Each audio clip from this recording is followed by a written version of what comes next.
It's exactly 4 o'clock in the afternoon on this Friday. It's been super cold mornings, as the rest of the country has been.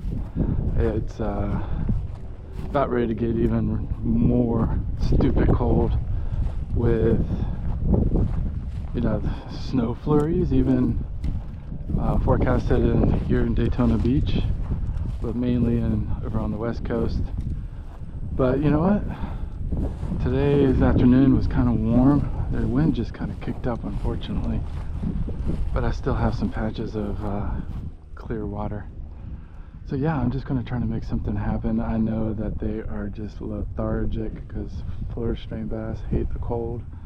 But then I saw, you know, like almost a 30 sack was over at Harris Change yesterday. I haven't checked the results for today. And so, you know what?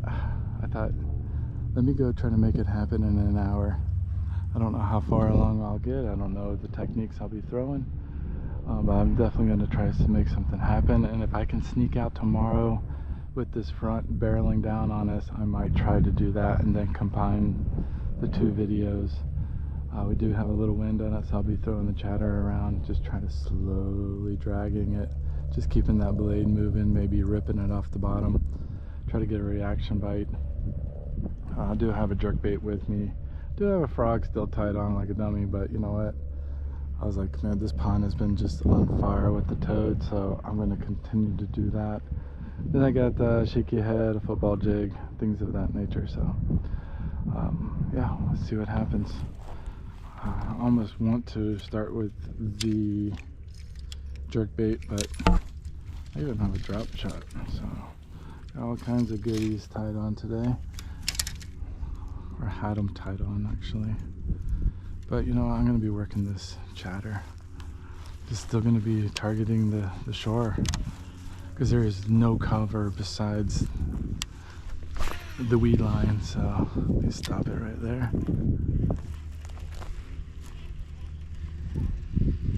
Right, getting in some weeds.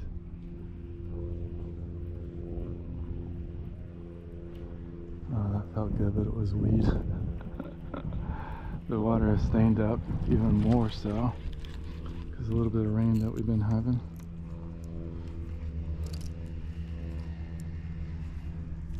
Alright, I'm going to go off and then hopefully make something happen.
I'm not gonna say it.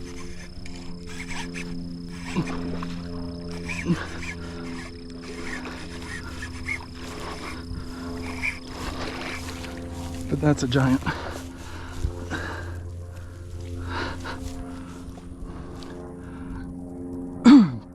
Well, it was worth coming out.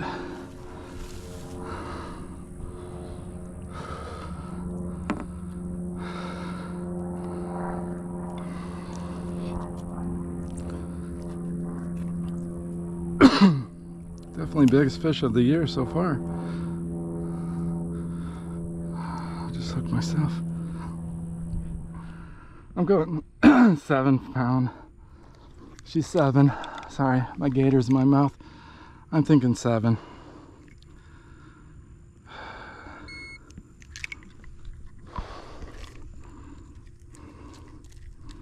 Can't even get her around her lips. They're so fat with the cold weather.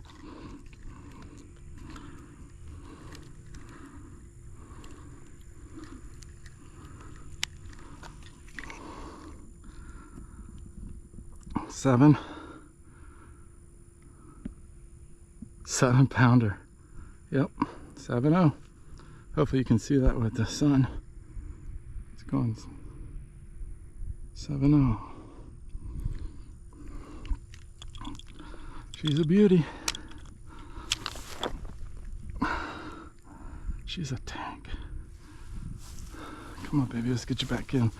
I was coughing because I had a handful of almonds and I couldn't look at that thing. Look at that chunk.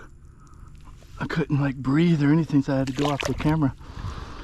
She's fine. Told ya. That right there was worth coming out for an hour. And that's why you fish in the winter. Sometimes the biggest bass will bite in the winter. Who knew that they would bite a frog January 30th? Catch my breath and keep at it. Let's go. Well, I'll end the video. I started the video walking back to the car. And obviously I got the right presentation in front of the right fish. But literally, one bite, one fish. But if somebody told me, hey, if you go out for an hour, you're only going to get one bite, and it's going to be a 7-pounder, would I go? Of course. And anybody watching this video would go. I can't figure this lake out. It's ultra crystal clear, and I've only caught warmouth and bluegill out of it thus far, but I haven't spent much time, obviously, because that stain lake is just producing. But until next time, stay warm out there. Got a massive front coming, and it's gonna get really cold for Florida, but that's when the big girls bite. So see you next time.